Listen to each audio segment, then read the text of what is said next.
way through the long unmown grass, or circling with monotonous insistence round the dusty gilt horns of the straggling woodbine, seemed to make the stillness more oppressive. The dim roar of London was like the bourdon note of a distant organ. In the centre of the room, clamped to an upright easel, stood the full-length portrait of a young man of extraordinary personal beauty, and in front of it, some little distance away, was sitting the artist himself, Basil Hallward, whose sudden disappearance some years ago caused at the time such public excitement, and gave rise to so many strange conjectures.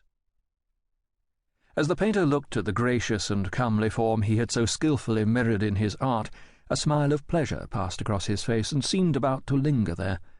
But he suddenly started up and, closing his eyes, placed his fingers upon the lids as though he sought to imprison within his brain some curious dream from which he feared he might awake.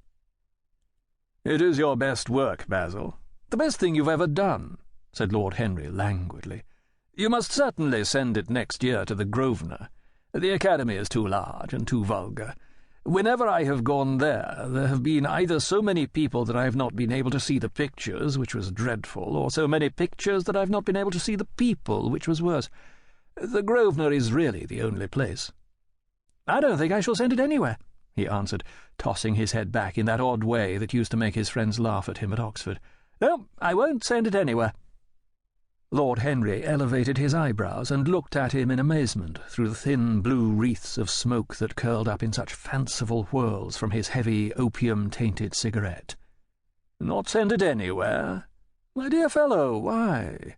Have you any reason? What odd chaps you painters are. You do anything in the world to gain a reputation. As soon as you have one, you seem to want to throw it away. It is silly of you, for there is only one thing in the world worse than being talked about, and that is not being talked about. A portrait like this would set you far above all the young men in England, and make the old men quite jealous, if old men are ever capable of any emotion."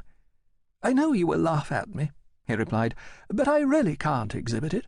I have put too much of myself into it." Lord Henry stretched himself out on the divan and laughed.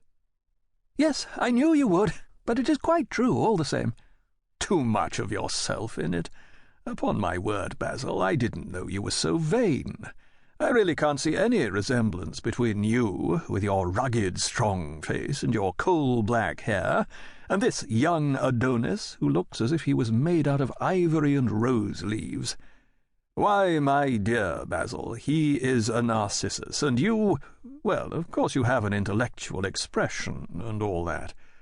But beauty, real beauty, ends where an intellectual expression begins. Intellect is in itself a mode of exaggeration, and destroys the harmony of any face.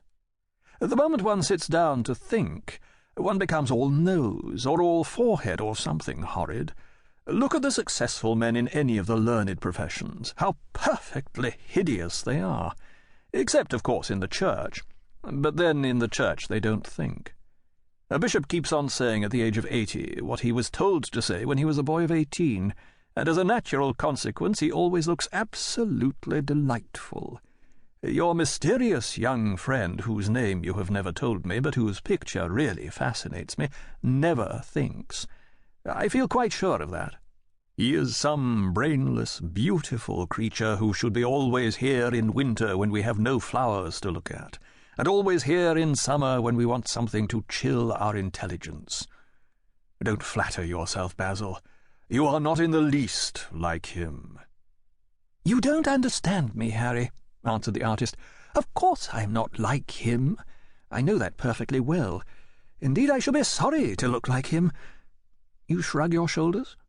"I am telling you the truth. There is a fatality about all physical and intellectual distinction, the sort of fatality that seems to dog through history the faltering steps of kings. It is better not to be different from one's fellows. The ugly and the stupid have the best of it in this world. They can sit at their ease and gape at the play. If they know nothing of victory, they are at least spared the knowledge of defeat. And they live as we all should live, undisturbed, indifferent, and without disquiet. They neither bring ruin upon others nor ever receive it from alien hands. Your rank and wealth, Harry, my brains, such as they are, my art, whatever it may be worth, Dorian Gray's good looks.